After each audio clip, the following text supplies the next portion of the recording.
Hello friends, ഇന്നെല്ലാവർക്കും പുതിയൊരു കഥയിലേക്ക് സ്വാഗതം. അപ്പോൾ നമുക്കിനി പുതിയൊരു കഥ കേട്ടാലോ? അപ്പോൾ ഇന്നത്തെ കഥയിലേക്ക് പോകുന്നതിന് മുമ്പ് നിങ്ങളെല്ലാം എൻ്റെ ചാനൽ ഒന്ന് സബ്സ്ക്രൈബ് ചെയ്യുക, പിന്നെ ലൈക്സ് ചെയ്യുക. അപ്പോൾ നമുക്ക് കഥയിലേക്ക് പോയാലോ? അന്നൊരു തിങ്കളാഴ്ച ദിവസമായിരുന്നു. ഞാൻ ഹസ്ബൻഡിനും കുട്ടിക്കും വേണ്ടിയിട്ടുള്ള എല്ലാ സാധനങ്ങളും റെഡിയാക്കി വെച്ചു. അരിയാനുള്ളത് അരിഞ്ഞും പിന്നെ എല്ലാ കാര്യങ്ങളും സെറ്റാക്കി വെച്ച് കഴിഞ്ഞപ്പോൾ ഏകദേശം 9 മണി കഴിഞ്ഞിരുന്നു. പെട്ടെന്നായിരുന്നു പുറത്തുനിന്നൊരു ശബ്ദം. എടി, ഞാൻ ഇറങ്ങാം. ഇന്നാണെന്നുണ്ടെങ്കിൽ അപ്പുറത്തെ ആ സ്റ്റെയർ കേഴ്സിൻ്റെ അടുത്ത് കാര്യങ്ങളെല്ലാം ചെയ്യാൻ 3 മേസ്തിരിമാർ വരും. അപ്പോൾ നീയൊന്ന് ശ്രദ്ധിച്ചേക്കണം എന്ന് പറഞ്ഞു. ആ ശരി ഏട്ടാ എന്ന് പറഞ്ഞ് ഞാൻ ഒരു വെച്ചിരുന്ന ബാഗും കാര്യങ്ങളൊക്കെ അവിടേക്ക് എടുത്തുകൊണ്ട് പോയി കൊടുത്തു. ശേഷം കുട്ടിയെ പറഞ്ഞു വിടണം, അതാണ് വലിയൊരു കടമ്പ. ഞാൻ കുറച്ച് സമയം അവിടെ എല്ലാം നിന്ന് തിരകി. ശേഷം എന്തൊക്കെയോ കുട്ടിയുടെ ബാഗിനകത്ത് കയറ്റി നമ്മളെ ഒരു ഓട്ടോക്കാരൻ്റെ കൂടെ കയറ്റി വിട്ടു. അപ്പോഴേക്കും സമയം 10 മണിയായി കേട്ടോ. പോയി വന്നു കഴിഞ്ഞ സമയത്ത് തന്നെ നല്ല സമയമായിരുന്നുള്ളൂ. അപ്പം തന്നെ ഞാൻ വീട്ടിലേക്ക് തിരിച്ചു വന്നു.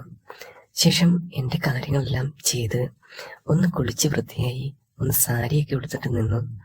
അപ്പം തന്നെ എനിക്കൊരു മോഹം, നെറ്റിയിൽ സിന്ദൂരക്കുരിയും പിന്നെ അതേപോലെ തന്നെ ചന്ദനക്കുറി അണിയണമെന്ന്. ഞാൻ ആ സമയത്ത് തന്നെ അതും ചെയ്തു. അങ്ങനെ പൊട്ടുകുത്തി ചന്ദനക്കുറി അണിഞ്ഞ് നെറ്റിയിൽ സിന്ദൂരക്കുണി അണിഞ്ഞ് ആ കണ്ണാടിയുടെ മുന്നിൽ അങ്ങനെ നിൽക്കുന്ന സമയത്ത് പുറത്താരോ വന്നണക്ക് എനിക്ക് തോന്നി. കോളിംഗ് ബെൽ അടിച്ചു. ആരുമില്ലേ ഇവിടെ എന്ന് ചോദിക്കുന്നുണ്ടായിരുന്നു.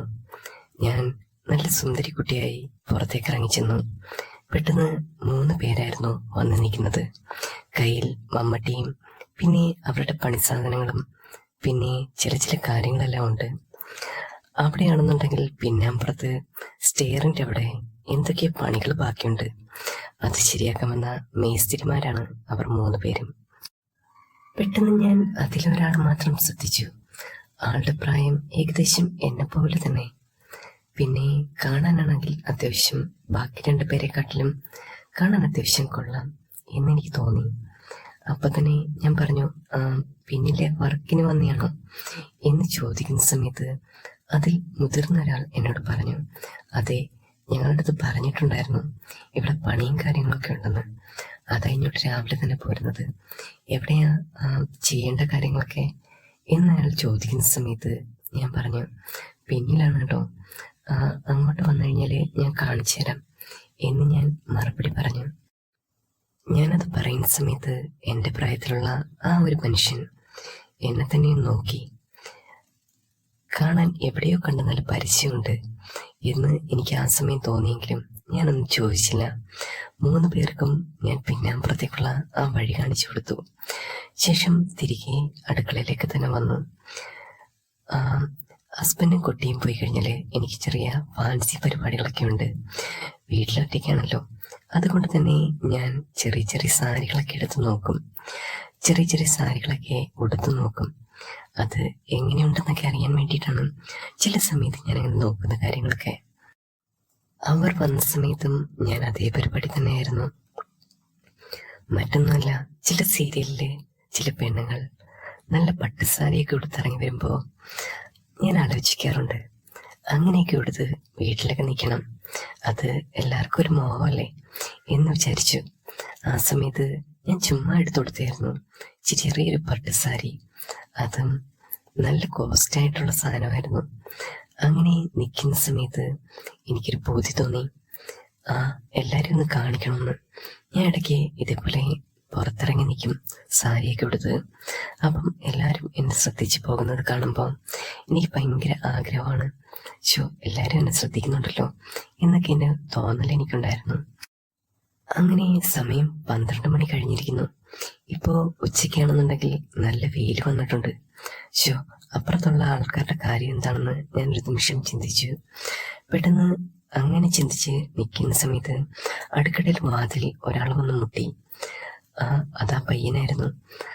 എന്ത് വേണം എന്ന് ഞാൻ തിരിച്ചു ചോദിക്കുന്ന സമയത്ത് ആളെൻ്റെ അടുത്ത് പറഞ്ഞു, ചേച്ചി കുറച്ച് വെള്ളം കിട്ടിക്കഴിഞ്ഞാൽ കൊള്ളായിരുന്നു എന്ന് പറഞ്ഞു. അതിനെന്താ, ഞാൻ വെള്ളം തരാമല്ലോ എന്ന് പറഞ്ഞ് ചായപ്പില് തിളപ്പിച്ച് വെച്ചിരുന്ന വെള്ളം എടുത്ത് ഞാൻ കൊടുത്ത സമയത്ത് ആള് പറഞ്ഞു, ആ ഇതിത്തിരി എനിക്ക് മാത്രമല്ല കേട്ടോ, അപ്പോ അപ്പുറത്തുള്ളവർക്കും 2 പേർക്കും കൂടി വേണം എന്ന് അയാൾ പറയുമ്പോൾ ഞാൻ ആ തിളപ്പിച്ച വെള്ളമെല്ലാം അയാൾക്കെടുത്ത് കൊടുത്തു.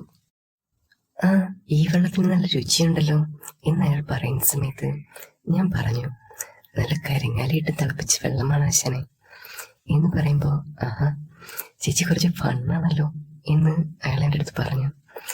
ഞാൻ പറഞ്ഞു, ജീവിച്ചു പോണ്ടേ, ഇപ്പോ ഇങ്ങനെ അവസ്ഥയും.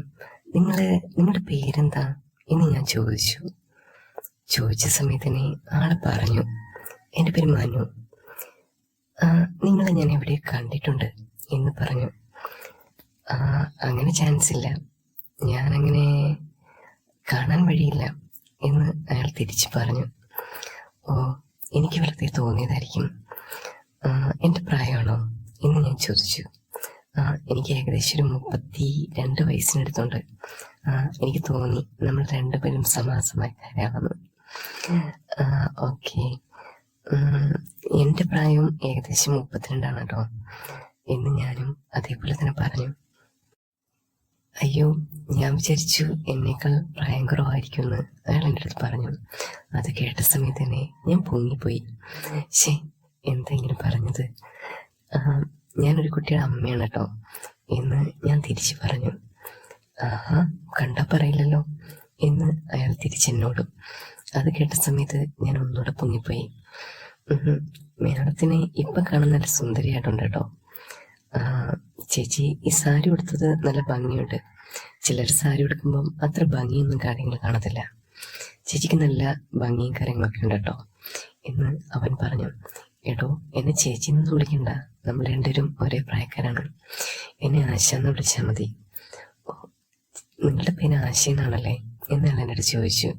ഞാൻ പറഞ്ഞു, അതെ, എൻ്റെ പേര് ആശ എന്നാണ്. കാണാൻ നല്ല സുന്ദരിയാണ് കേട്ടോ ആശ. കല്യാണം കഴിച്ചാണെന്നൊന്നും പറയില്ല എന്ന് അയാൾ എൻ്റെ അടുത്ത് പറഞ്ഞു. ഒരു കല്യാണമൊക്കെ കഴിഞ്ഞൊരു കുട്ടിയുണ്ട് മോനെ എന്ന് ഞാൻ തിരിച്ചും പറഞ്ഞു.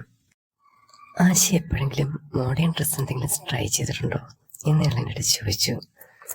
ഞാൻ പറഞ്ഞു, ഇടയ്ക്കൊക്കെ ചില സമയത്ത് അങ്ങനെ യൂസ് ചെയ്തിട്ടുണ്ട്, അല്ലാതെ പിന്നെ കല്യാണത്തിന് ശേഷം അതൊന്നും പറ്റിയിട്ടില്ല. ഹസ്ബൻഡിന് അധികമൊന്നും അങ്ങനെയുള്ള കാര്യങ്ങൾ ഇഷ്ടമല്ല, അതുകൊണ്ട് തന്നെ ഞാൻ അധികം അങ്ങനെയുള്ള സംഭവങ്ങൾ യൂസ് ചെയ്യാറില്ല എന്ന് ഞാൻ മറുപടി പറഞ്ഞു. ആശ ഇടയ്ക്ക് മോഡേണും കൂടെ ട്രൈ ചെയ്ത് നോക്കണം കേട്ടോ. കാണാൻ നല്ല ഭംഗിയുണ്ടായതുകൊണ്ട് മോഡേണും അത്യാവശ്യം നല്ല തന്നെ ആയിരിക്കും. ആശയ്ക്ക് പറ്റിയൊരു ഡ്രസ്സും കാര്യങ്ങളും നാളെ ഞാൻ കൊണ്ടുവന്നോട്ടെ, ഇട്ട് നോക്കിയിട്ട് അഭിപ്രായം പറഞ്ഞാൽ മതി. ശരിക്കും താനാ പണിക്ക് വന്നതാണോ അതോ എനിക്ക് ഡ്രസ്സ് വാങ്ങിത്തരാൻ വന്നതാണോ എന്ന് ഞാൻ പുഞ്ചിരിയോട് ചോദിച്ചു. അയ്യോ, അതൊന്നുമല്ല, എനിക്ക് കുറച്ച് ഓൺലൈൻ്റെ ഇത് ഡ്രസ്സും കാര്യങ്ങളും വിൽക്കുന്ന പരിപാടിയുണ്ട്, അതുകൊണ്ടാണ്. അപ്പോൾ ഇതിൻ്റെ കൂടെ അതും കൂടെ ഇല്ലെങ്കിൽ എങ്ങനെ ജീവിക്കാൻ പറ്റുക എന്ന് അയാൾ എൻ്റെ അടുത്ത് ഒരു തമാശയായിട്ട് ചോദിച്ചു. ഞാൻ പറഞ്ഞു, ആയിക്കോട്ടെ, നാളെ കൊണ്ടുവന്നോളൂ, ഞാൻ ഇട്ട് നോക്കാം എന്ന് ഞാൻ മറുപടി പറഞ്ഞു. അങ്ങനെ കുറേ സമയം കഴിഞ്ഞപ്പോൾ അവരുടെ പണിയും കാര്യങ്ങളൊക്കെ കഴിഞ്ഞ് അവര് മമ്മടിയും പിന്നെ കൊണ്ടുവന്ന കാര്യങ്ങളെല്ലാം അതെല്ലാം കഴുകി വൃത്തിയാക്കി പോകാനായിട്ട് റെഡിയാക്കിയായിരുന്നു. ആ സമയത്ത് ഞാൻ അവിടേക്ക് ചെന്നു.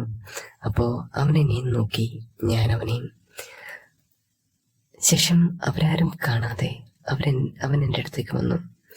എന്നോട് പറഞ്ഞു, നാളെ ഞാൻ വരും കേട്ടോ, അപ്പോൾ നമുക്ക് പറഞ്ഞതുപോലെ ആ ഡ്രസ്സൊക്കെ ഇട്ട് നോക്കാം എന്ന് അവൻ എന്നോട് പറഞ്ഞു.